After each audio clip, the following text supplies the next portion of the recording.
Paris के बीचों बीच मोहब्बत और कला की एक जबरदस्त निशानी खड़ी है, एफिल टॉवर। लेकिन जरा सोचो, अगर मैं तुमसे कहूं कि ये मशहूर टावर कभी एक बड़े धोखे का शिकार बना, जिससे कई लोग सदमे में आ गए थे।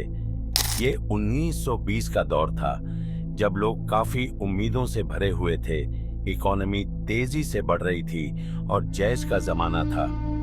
इसी हलचल में एक ठग सामने आया, एक बंदा जिसका नाम था डेविड जी प्रूइट। डेविड प्रूइट बाहर से तो बड़ा दिलचस्प और हिम्मती इंसान लगता था, लेकिन उसके इस अंदाज के पीछे एक चालाक दिमाग छुपा था, जो भोले भाले लोगों को लूटने का प्लान बना रहा था। प्रूइट ने यह दावा किया कि वो असल में एफिल टॉवर का मालिक है और उसने एक ऐसी स्कीम बनाई जो इतिहास में अपनी जगह बना लेगी।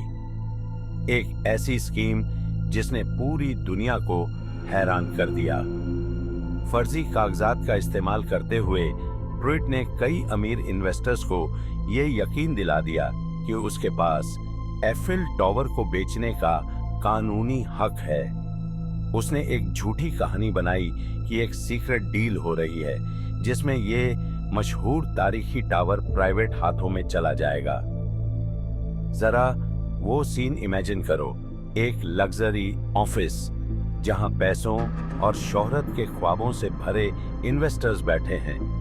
प्रूइट तड़क भड़क वाले कपड़ों में उनके सामने खड़ा है, बड़े कॉन्फिडेंस से अपना प्लान समझा रहा है।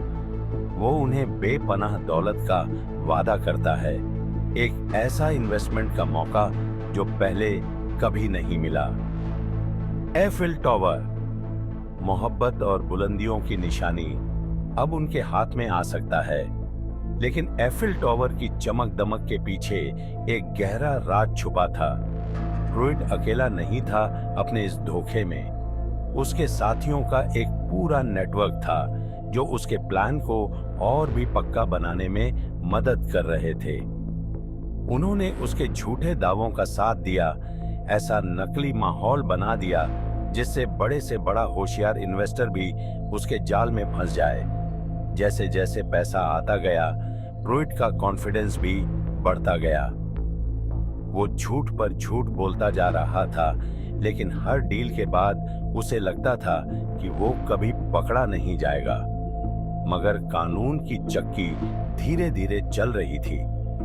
शक की बातें फैलने लगीं और इस अजीब स्कीम से परेशान अफसरों ने अपनी तहकीकात शुरू कर दी। भला कोई सच में एफिल टॉवर बेच सकता है?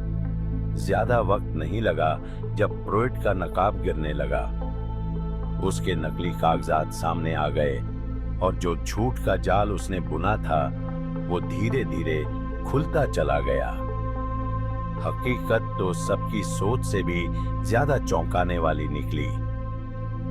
एफिल टॉवर को खरीदा या बेचा ही नहीं जा सकता था, क्योंकि वो फ्रांस के लोगों की मिल्कियत था। जैसे ही अफसर अंदर आए, प्रूइट ने भागने की कोशिश की, लेकिन तब तक बहुत देर हो चुकी थी। उसे गिरफ्तार कर लिया गया, धोखाधड़ी के इल्जाम में फंसा दिया गया और आखिरकार अपने इस चालाकी भरे धोखे की सजा मिली। एक बार जो बड़ा स्मार्ट ठग था, वो अब सबके लिए एक सबक बन गया, याद दिलाते हुए कि कुछ लोग भरोसे और लालच का फायदा उठाने के लिए कितनी दूर तक जा सकते हैं। आज एफिल टॉवर उम्मीद और मोहब्बत की निशानी बनकर सिर उठाए खड़ा है। मगर डेविड जी प्रूइट की कहानी हमें यह खौफनाक याद दिलाती है कि सबसे प्यारी और मशहूर निशानियों को भी धोखे का खतरा हो सकता है। तो अगली बार जब आप एफिल टॉवर की खूबसूरती की तारीफ करें, तो इस महत्वाकांक्षा और विश्वासघात की कहानी को याद रखें। कभी कभी जिंदगी की सबसे कीमती चीजें बिक्री के लिए नहीं होती। और हाँ, और दिलचस्प कहानियों के लिए लाइक करना, सब्सक्राइब करना और घंटी बजाना मत भूलिएगा।